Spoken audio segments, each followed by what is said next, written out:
Identidade nas redes sociais. Mas você vai falar dos dados das pessoas nas redes sociais? Sim e não. Sim, porque é a partir dos dados que nós colocamos nas redes sociais que as pessoas sabem quem nós somos. E não, porque a questão vai além dos dados que colocamos nas redes sociais. Mas vamos lá. Durante o vídeo, eu vou ouvir o depoimento de duas pessoas que nos ajudarão a pensar um pouco sobre o assunto. Mas a pergunta fundamental do vídeo é: o que é identidade? Temos duas maneiras de ver identidade. Uma é histórica ou sociológica e a outra é pessoal. Mas ambas estão relacionadas com a produção de relatos. As duas lidam com a memória, com o relato dos acontecimentos passados e como nós vemos a nós mesmos. Madame Sarup, autor do livro Identidade e Cultura no Mundo Pós-Moderno, afirma que não aprendemos a identidade em abstrato, mas sempre em relação a um dado lugar e tempo. Pois é, em cada momento e lugar, a identidade é projetada de uma maneira distinta. Na antiguidade, tivemos o conto épico, que narrava os mitos e fatos dos clássicos. A epopeia, a Ilíada, a Odisseia. Com a modernidade, as histórias tornaram-se mais e mais pessoais. Walter Benjamin, em 1936, já apontou essa tendência em seu livro, O Trabalho de Arte na Época da Reprodutividade Técnica, dizendo que, abre aspas, a crescente expansão da imprensa, que proporcionava aos leitores cada vez mais órgãos locais, políticos, religiosos, científicos, profissionais, uma parte cada vez maior dos leitores começou por, de início, ocasionalmente, passar a escrever. Tudo isso começou com a imprensa diária a abrir aos leitores o seu correio. E, atualmente, a situação é tal que quase não deve haver um europeu inserido no mundo do trabalho que não tenha tido possibilidade de publicar uma experiência laboral, uma reclamação, uma reportagem ou algo assim. Percebemos que o desenvolvimento das tecnologias e a sua democratização influi na propagação de relatos cada vez mais pessoais e, portanto, a divulgação da subjetividade e identidade dos seus produtores, ou ao menos de visões de mundo mais pessoais e menos hegemônicas. Walter Benjamin conclui seu texto dizendo: a diferença entre autor e público está prestes a perder o seu caráter fundamental. De fato, já perdeu, mas continuemos. Também François Truffaut, nos anos 50, falando sobre o cinema, que também é um tipo de narrativa, nos diz, abre aspas, o filme de amanhã eu intuo mais pessoal do que um romance autobiográfico, como uma confissão ou um diário. Os jovens cineastas vão se expressar em primeira pessoa e eles vão contar o que aconteceu com eles. Pode ser a história do seu primeiro amor, ou o mais recente, de seu despertar político, a crônica de uma viagem ou doença, seu serviço militar, seu casamento, suas últimas férias. Isso vai gostar porque vai ser algo verdadeiro. E o novo cinema de amanhã não será dirigido por oficiais da Câmara, mas por artistas para quem a rodagem de um filme constituirá uma experiência emocionante e maravilhosa. Serão estes jovens que François Truffaut fala, os youtubers de hoje em dia, ou serão os blogueiros, ou serão os usuários das redes sociais? Na era pós-moderna, na era das TICs, tecnologias da informação e da comunicação, a identidade de uma pessoa praticamente se funde com a identidade que ela produz nas redes. Será? Mas existe uma diferença? Será que nós sabemos a diferença entre o que somos dentro e o que somos fora das redes sociais? Vamos conhecer um pouco os nossos entrevistados, ou melhor, entrevistadas, duas brasileiras que vivem em Bruxelas. Olá, boa tarde, meu nome é Elicássia, eu tenho 31 anos, moro em Bruxelas. Utilizo o Facebook, o Instagram e o LinkedIn. Meu nome é Soleni, sou ativista LGBTQI, feminista, toco num grupo de maracatu e faço teatro e trabalho com o teatro do oprimido. Eu uso o Facebook e o WhatsApp, só. Nos tempos clássicos, a palavra pessoa significava máscara. O que nós chamamos de pessoa não ia além da representação social do indivíduo. E a pessoa era o que ela fazia ou no que ela estava envolvida. Algo bem como acontecia nas cidadezinhas quando alguém era médico, padre ou professor. A identidade da pessoa era a profissão que ela exercia e pouco mais. Foi difícil separar o homem do seu ofício.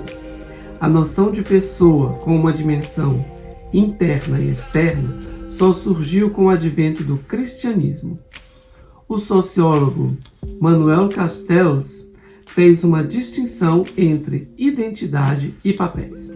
Para ele, uma pessoa pode interpretar na vida diária vários papéis, mas a identidade só acontece quando o sujeito internaliza um significado para si. Castells afirma que, às vezes, os papéis e as identificações podem se confundir, como é o caso, por exemplo, do papel ou da identidade de pai ou mãe. Quando a Sol diz "eu sou ativista", talvez ela não ache que ser ativista a defina como pessoa. Mas quando ela diz que é feminista, talvez sim. Mas ao contrário dos tempos pré-modernos, a identidade na era pós-moderna é vista como fragmentada e em constante mudança. O indivíduo vive durante a vida muitas identidades.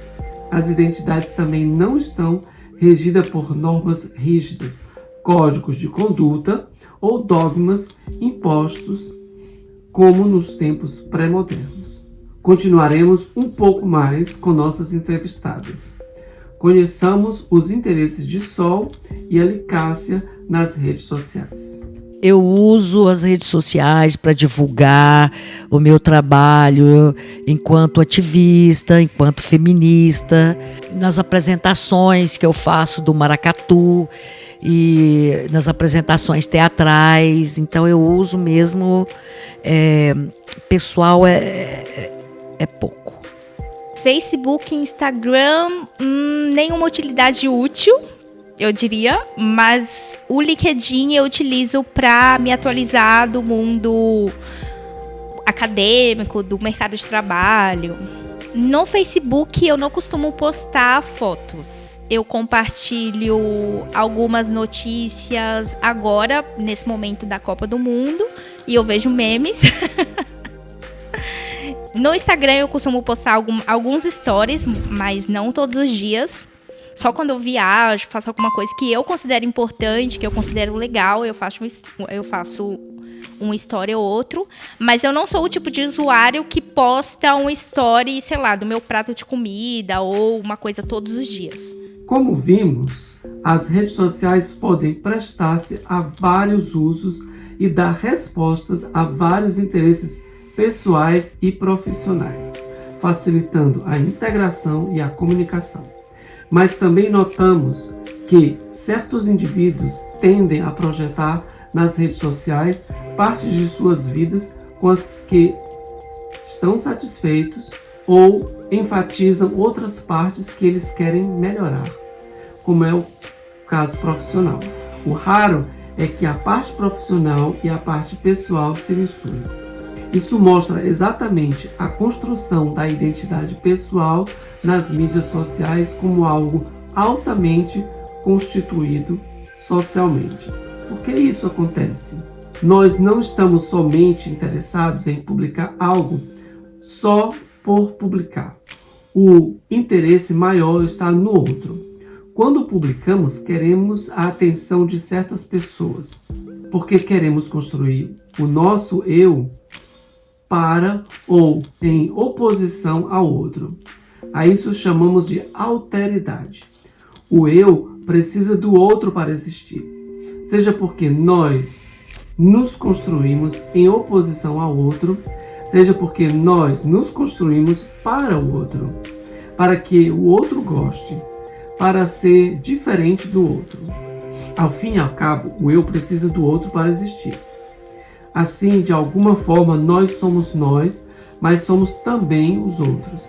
Muitas vezes, quando um indivíduo ou um grupo que constrói sua identidade em oposição a outro indivíduo ou grupo consegue eliminar do convívio esse indivíduo ou grupo, ele entra em crise de identidade, porque sua identidade estava baseada na oposição ao outro.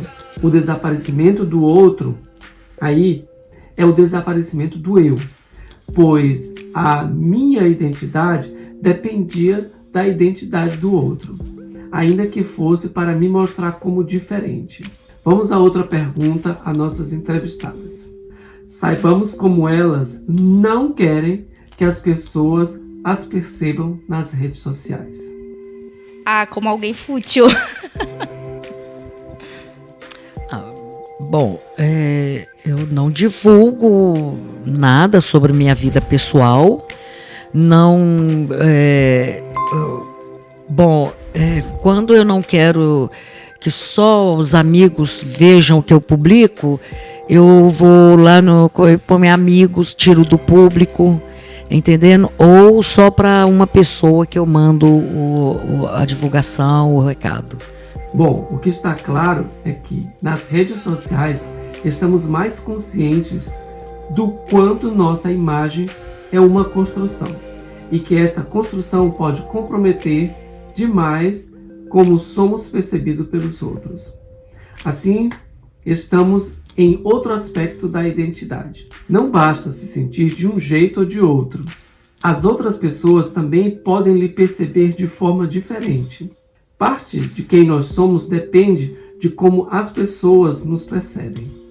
Madame Sarut, por exemplo, de origem indiana, vivendo na Inglaterra por muitos anos, disse que não tinha se dado conta de que não era branco até o momento que um amigo lhe disse que sua casa era como a casa de um homem branco. A identidade pode ser dessa forma uma visão de nós mesmos que projetamos nas redes sociais por meio de sinais audiovisuais. Aí a identidade não depende só de nós, mas de como os outros nos leem. A interpretação do texto não tem a ver somente com o que está escrito, mas com as experiências da vida dos leitores. Na vida ou nas redes sociais, nós somos um texto a ser lido pelos outros. Ninguém pode escapar da dimensão social da vida humana. Vejamos o que as entrevistadas acham das redes sociais. Eu acho que as redes sociais são um ótimo veículo de comunicação, porém é preciso saber dosar. Olha, eu uso muito pouco a rede social, então eu acredito que eu sou uma pessoa que eu priorizo a comunicação ao vivo. Eu acho que a comunicação através da mídia, ela impede, sabe, a comunicação, a coisa da intimidade, da amizade. Então hoje a gente só manda mensagem, ou nem escrita, é mensagem de voz, então eu priorizo a comunicação verbal presente. Expõe muito a vida das pessoas. Isso aí é uma coisa assim que geralmente eu não gosto. E a coisa boa é que hoje em dia as pessoas elas têm acesso à informação. E a outra é que é a divulgação, para as pessoas conhecer outras atividades de outras pessoas. Em conclusão, podemos dizer que há muitas formas de construir nossas identidades nas redes sociais, mas nas redes estamos, quem sabe, mais conscientes de que nossa imagem ou nossa identidade é uma construção, ou ao menos intuímos que não se pode dar certas imagens de um mesmo que não seja desejada. Mas ao mesmo tempo, esse processo, como no mundo offline, não pode ser completamente controlado. Para nós é importante sua opinião. Deixe seu comentário e, se gostou, se inscreva no nosso canal para ser avisado dos próximos vídeos. Você também pode fazer uma doação para o canal. Há um link na descrição do vídeo. Muito obrigado e até o próximo.